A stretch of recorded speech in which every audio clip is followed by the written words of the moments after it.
Welcome to The Record. I'm Mark Maxwell. The hotly contested race for the U.S. Senate in Missouri is already underway. The 2024 race getting kicked off earlier this month as Democrat Lucas Kunce launched his primary bid for a chance to challenge U.S. Senator Josh Hawley with this video. He released the video on January 6th, and as you can see, it includes some of those themes of that now infamous video of Senator Hawley running away from the mob at the U.S. Capitol. That theme starts to take place as you watch this actor running through apparently Missouri there. This video would go on to help the Kunce campaign raise roughly $350,000 in the first stretch of his campaign, priming that pump for his primary campaign. That tactic to raise funds early and often may give him some headwinds heading into a Democratic primary. That's where his 2022 Senate campaign stumbled against a Democrat with much deeper pockets. Trudy Bush Valentine. Lucas Kunce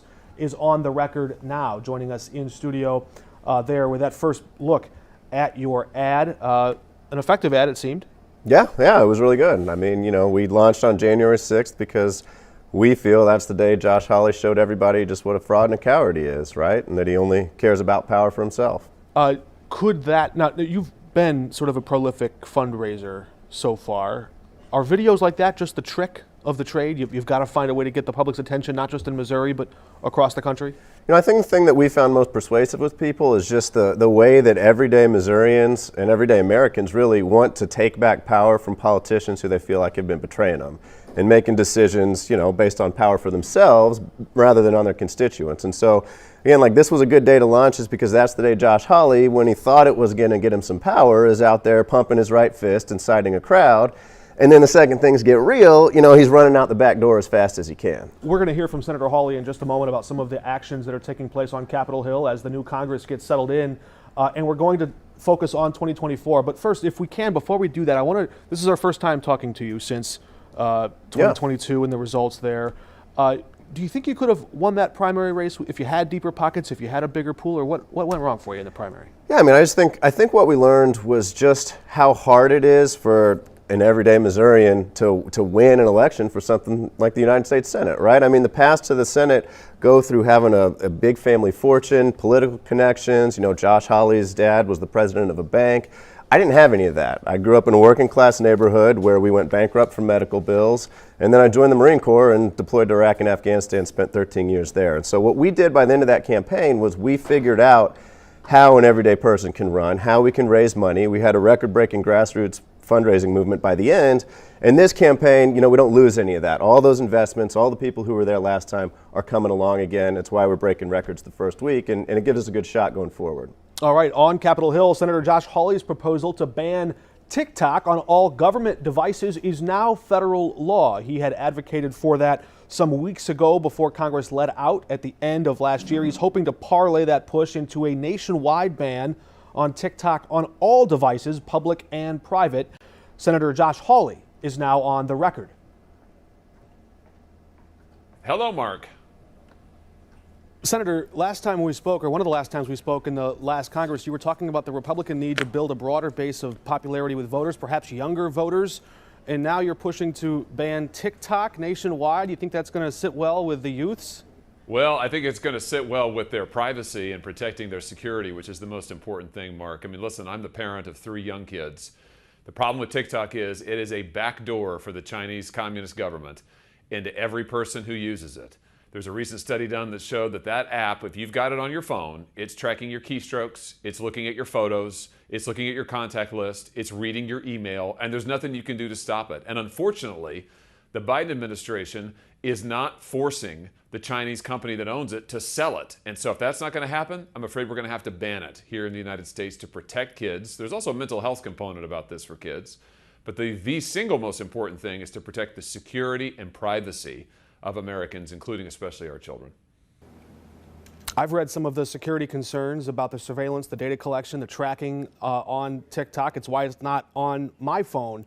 But that's a choice that I made. I wonder if it's what TikTok is doing in collecting all this data and the surveillance that it has, or who is doing it. Which are you after? Well, the second part is important, Mark. It's really important because the truth is Facebook and Google, they also track and they also collect data, and I also have big problems with that. And I've introduced legislation and will continue to push to make sure that Americans are not tracked by those social media apps, that you can get your data back, that your children are safe online. But the problem with TikTok is it's the Chinese Communist Party that has access to your information. They're not going to give it back. And frankly, I don't want them building a dossier on my kids. I don't want them building a dossier on any child in the state of Missouri. I don't want them coming in and taking our information and using it against us in who knows what ways they're going to do in the future. But we do know that the Chinese Communist Party is hungry for information on every American that they can get. They are absolutely building dossiers and portfolios on as many Americans as they can. And frankly, I don't think we should be exposing our kids to them trying to build files on them or have access to our phones or our email. As you know, America's two major political parties are also very interested in that data. In fact, they have bought or obtained some of that data that was collected by Facebook or Instagram or Google perhaps, and used it to target specific voters with specific political messages. What would be different, just to explore this issue a little bit with you, what would be different per se if China was to, or some agency or person in China was to try and buy that data that an American big tech company already collected? Wouldn't it effectively be the same thing? No, I mean, here you've got the Chinese Communist government that is using an app that is advertised as being safe, that is advertised as being friendly to privacy, to the user's privacy, that is advertised as having a firewall between it and China. Listen, I've had TikTok executives sit in hearings under oath and tell me, oh no, there's no way that Americans' data can get to the Communist Party. We know that that's false. We know that they're lying about it. We know that they are using TikTok as a backdoor. We know that they don't recognize any laws. In fact, Mark, they have their own law on the books in China that requires Chinese corporations, like the one that owns TikTok, to turn over data to the Chinese Communist Party upon request. We also know that Chinese Communist Party members work at TikTok, are in executive positions at TikTok, have trained TikTok employees, are embedded at TikTok. The big problem here is that you've got a hostile nation that is trying to use this app as a spying device, effectively, and is lying to the American public about it, is lying to the American government about it. That's a huge problem. You brought back another one of your bills that created a bit of buzz about insider trading on Capitol Hill. Because your proposed ban of stock trading allows members of Congress to keep active investments in blind trusts, Democratic candidate for the Senate, or a potential candidate in the primary right now, says that your ban on insider trading is fake and just a political ploy to earn our votes. Could it have more teeth? Well, listen, here's what I would say is that if the Democrats here in the Senate and in Congress will agree to get rid of blind trusts, I'd be all for it. AOC has proposed blind trust. The Democrats in the Senate have proposed blind trust. I don't use one. I mean, what my wife and I did when we ran for the Senate for the first time is we put all of our savings in broad-based mutual funds, which is where most Americans have their savings if they choose to invest them. And I frankly think that's the best way to go. So if that can get through the Senate, I'm for it 100%. And my bill is tougher than any of the Democrats have proposed. But at the end of the day, I will say that it is time to stop the ability of members of Congress, even if it's not technically insider trading, Mark, which is already illegal, just to use their positions and their knowledge to be able to make a quick buck on the stock market in a way that most Americans can't. I just think that that's wrong. So I'd like to see this thing be as tough as it can be, and I hope that the Democrat majority here in the Senate will take this up and we'll get this passed. Let's see. Our last quick question. I wonder what more you might be able to do from your perch on the Armed Services Committee as it pertains to radioactive contamination at the Janet Elementary School. We read your joint letter with Congresswoman Cori Bush calling on the U.S. Army Corps of Engineers to prioritize additional testing. But when you talk to the bureaucrats at the U.S. Army Corps of Engineers, they seem to be experts in their limitations and amateurs in enforcement power. What more can you do? Will it take an act of Congress to open up more testing? It might. Yeah, that's sadly accurate, the way that you characterize it, Mark. And we're getting a lot of foot dragging from the Army Corps. They don't want to do any more testing. I just think about the parents of this school, who, by the way, their kids right now are in remote learning. That is, as the parents would tell you in the school district, that is really not learning. And that's no fault of the parents or even the teachers. It's just a sheer fact of the matter. And of course, that means the kids are home. These parents are working. You know, I mean, they're trying to earn a living for the kids. And now they've got kids at home and having to deal with this. This is just wrong. The federal government created this problem. Let's be clear about this. This is federal waste, nuclear waste material. It's not a quote-unquote act of God. It is the federal government that did this. My view is the federal government needs to fix the problem. They created it. So at the bare minimum, there needs to be more testing. I think we should go beyond that. I've called on the president to declare an emergency, a national emergency, as applied here to this situation in Missouri, and to make federal dollars available immediately for cleanup, any and all cleanup that is necessary, including, too, if necessary, the rebuilding of the school. That is what really needs to happen here. And I can tell you, I will pursue any avenue that's necessary to continue to get some relief here and, frankly, some justice for these parents and the kids. All right, our first interview is Senior Senator Josh Hawley. Thanks. You bet. We have live reaction now from Lucas Kunce, the Democrat, hoping to challenge Senator Hawley. I want to go first to that issue that's immediately relevant, one of government, one of safety. I don't know what a senator can do beyond just making a lot of noise, but are you satisfied with the response from Senator Hawley as it pertains to the radioactive contamination at the Jana Elementary School? And is there anything more he could or should be doing here? Yeah, I mean, I think he needs to be there. He needs to be there over and over and over again. People are suffering right now. They can't go to school. Like, his job is to come back to Missouri, be in Missouri, be on the ground here, rally that community so that we can pressure everyone and so that the world can see it, right? Like, he has a massive platform he could be using, and it's great that he's working with Cori Bush to try to push towards legislation or other acts or push the Army Corps of Engineers, but like, use your pulpit, man. Your job is to be a voice of the people and to come in strong. I'd like to see that. That's interesting. On that topic from the Jana Elementary School and the radioactive fallout, the students having to go to remote learning, he's saying we want more testing, but you're seeing government kind of just bogged down. During the pandemic, we saw executive authority really reach. Presidents, governors, mayors would do things in an emergency because they had that power. He's calling on President Biden to do that here. Do you agree? Should President Biden get involved in the little Jana Elementary School issue? Absolutely, he should. I think that he should. I mean, I agree that this is a federal problem. The federal government should fix it. And the way that President Biden feels pressured to do that is when he sees a mass of people and it bubbles up to his level and he says, look, like, this is a real problem. I'm seeing it on the news. I'm seeing it everywhere. We need to take care of this. And like, there is a platform that the guy can do that with, and he's not using it. Let's go back to the other part of that interview. We asked Senator Hawley about your criticism of his blind trust proposal, or his bill that would ban insider trading, which is sort of a loose term. He correctly pointed out it's already illegal to commit insider trading, but members of Congress sort of have that appearance. Is it your belief that right now there are members of Congress sitting there who have directly benefited, not just indirectly, but directly because of something they knew and it just sort of happened to help their stock portfolio? Oh, absolutely. I mean, there's two problems here. One is short-term trading, where they get information and then they make decisions on their stock portfolio. They make trades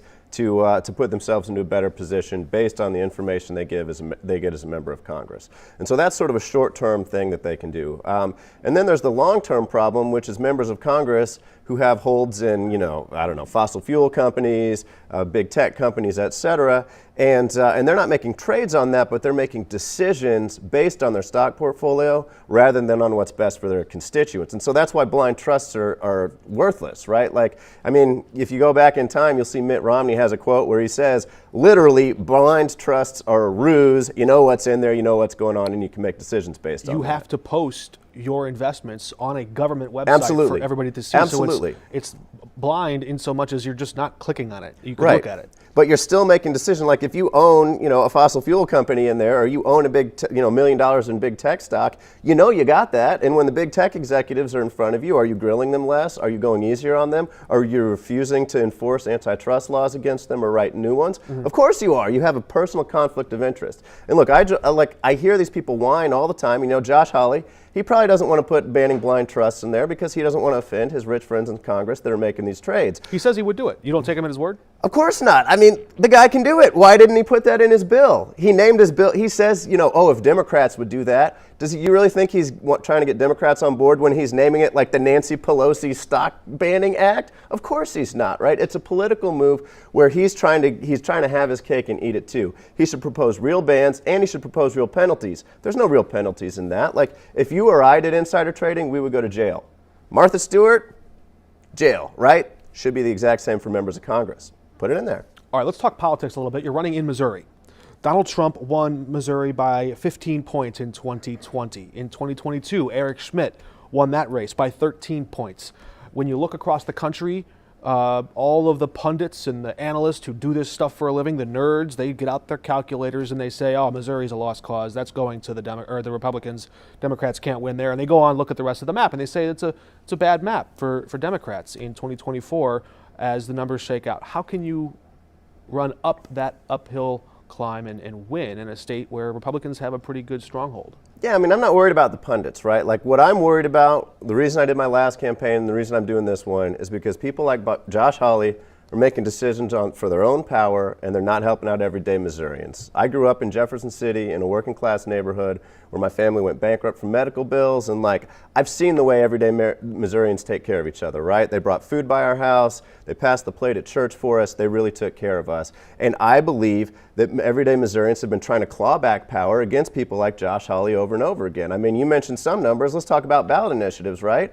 Overturned right to work, 68 to 32, passed medical marijuana, then recreational marijuana, expanded Medicaid, increased the minimum wage $5 over the federal level. This guy was against every single one of those things. And you're for every one of those things. I'm for every one of those things, right. I think everyday people should have power in their lives again. I mean, you asked him about TikTok, right? You said, isn't it my choice to have it? This guy is about controlling our lives. He's about controlling you in the bedroom. He's about controlling you in the doctor's office. He's controlling your workplace. I mean, he's got a book coming out on manhood saying to be a man, you have to be made in his own image. Like, that's creepy. It's weird. It's controlling. That's not what Missourians want. And when you see Missourians who feel like someone doesn't care about them, they don't vote for them. You know, I mentioned some numbers. Donald Trump won in 2016 by 17 points. Jason Kander came within 3 points of winning against a long-term incumbent, who'd been there for a very long time. And he did that by showing that Roy Blunt had a corporate lobbyist wife, 3 corporate lobbyist kids, and didn't care about Missouri. Josh Hawley has shown again and again that he doesn't care, and we don't have to close a 17-point gap anymore. The 14 points that Kander closed, that would have won him in the last election, right? So you're saying there's a way for Democrats to lose the presidential race in Missouri and still win a Senate seat. You can do that by Yeah, absolutely. That was a 14-point difference just in that presidential race. Should Joe Biden run for re-election? That's Joe Biden's decision, right? Do you want Joe Biden to run for re-election? I want Joe Biden to do whatever he does. Like, I don't really care. Like, the main thing for me, again, is showing this state and this country that an everyday person who doesn't have family wealth, political connections, everything else, can build up a movement, win a race, and represent everyday people without taking money from corporate PACs, no federal lobbyists, no big farm executives, no big fossil fuel executives. Like, I only want to owe those people, and so that's what I'm focused on every day. Has Joe Biden earned a second term in your view?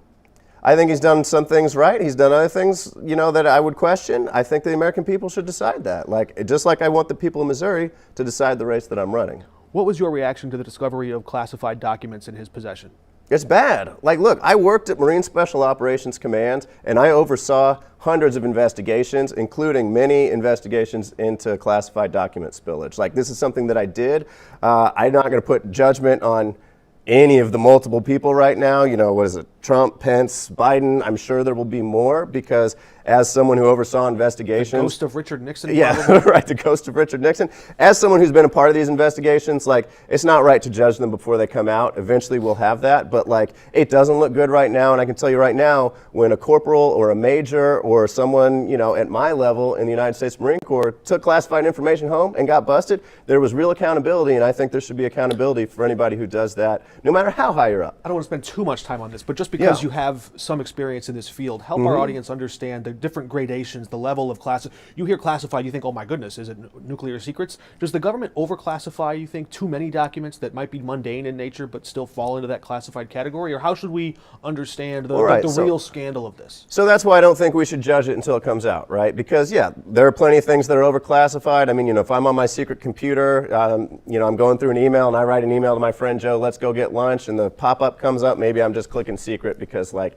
that's the default, right? There are a lot of ways that things can get overclassified, but there are also very serious risks with, like, real classified information that shouldn't be running around in people's houses, on their cell phones, in their backpacks, whatever the case may be. So again, that's why I think we need to see how this comes out. But again, like, this goes back to the reason for my campaign, where everyday people should have power, because whether you're in finance, you're Wall Street, you're a CEO of a big company, you're a high-level politician, like there is a different set of rules right now for you than there are for everyday people, and this is a place where we need to make sure that's not the case. Crime and public safety is something on a lot of voters' minds, especially in the St. Louis area, in this region. I'm not entirely sure where you stand on guns. Would you ban assault weapons?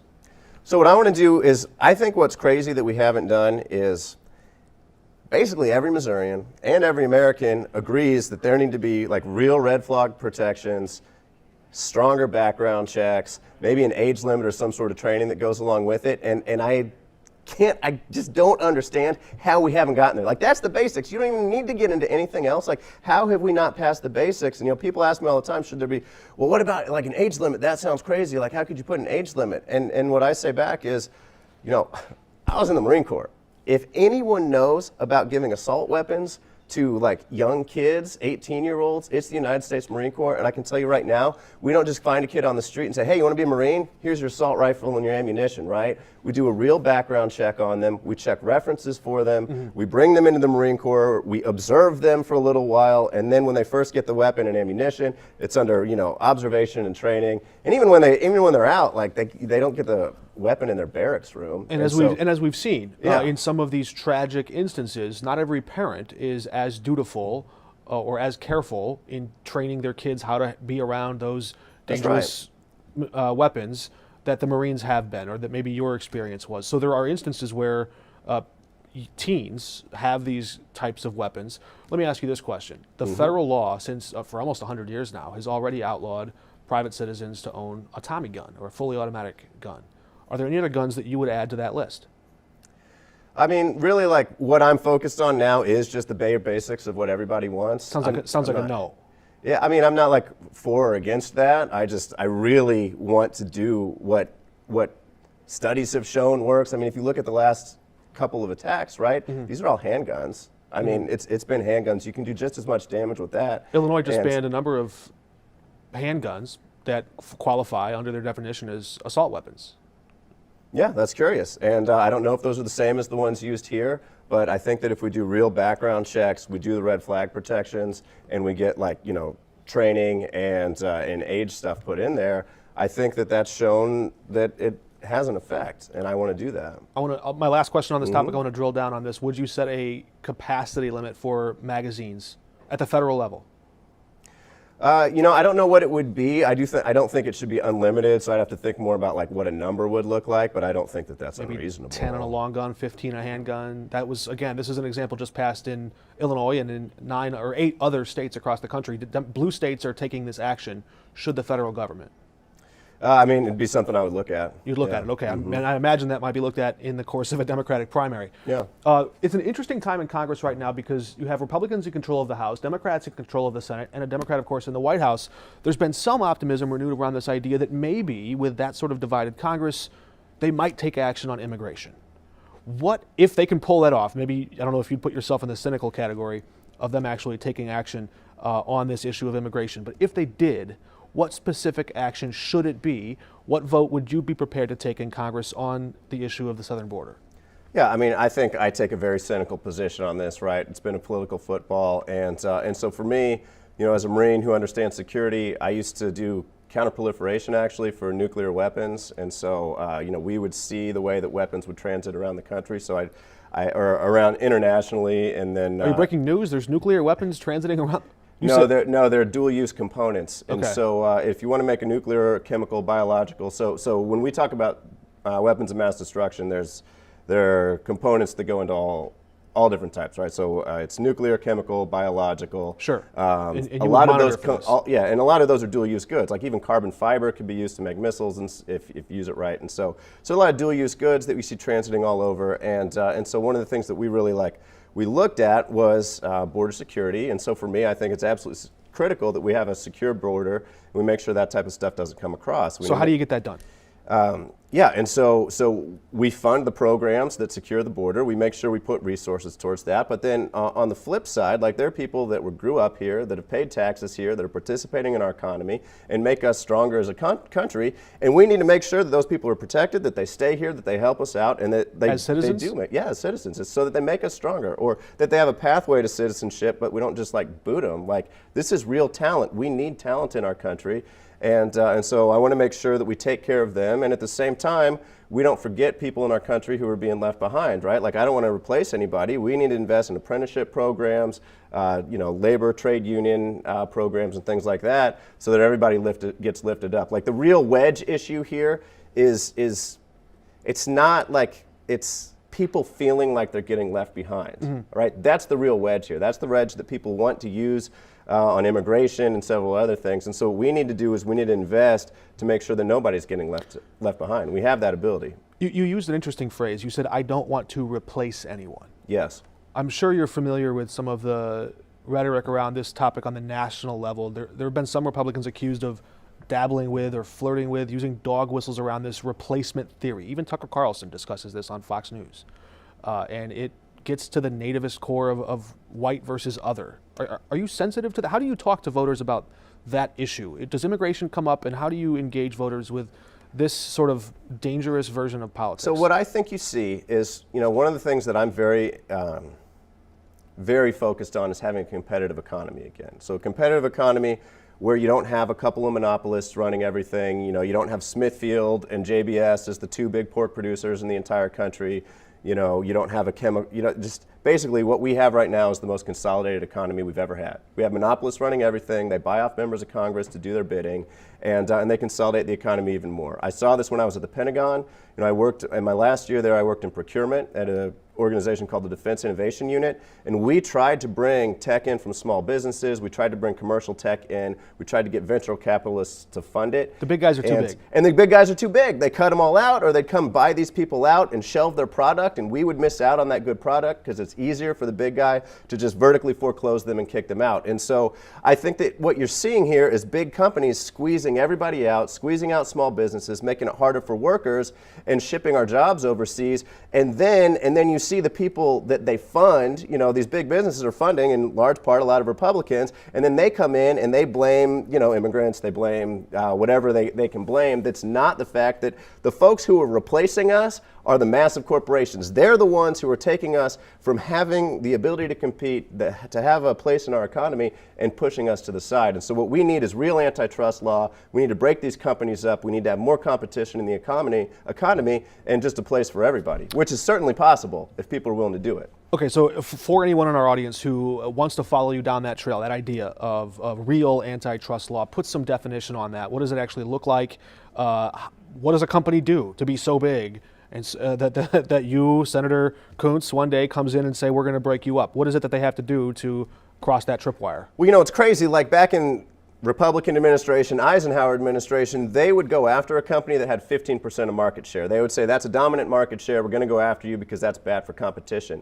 Now you got companies with 80% market share, and the argument that they bring to these Borkian corporate judges is, well, there's still competition because there's 20% out there. And these judges say, oh yeah, there is. And so as a U.S. Senator, this is something that makes me mad about Josh Hawley. He talks about big tech, but he votes for every single corporate judge that comes in front of him. And then these corporate judges, they make decisions on case after case where there's a real monopoly involved. And they say, oh, no, we nothing to see here, folks, no monopoly. And they let that big company continue with its oppressive practices. So you would change the antitrust law to say what?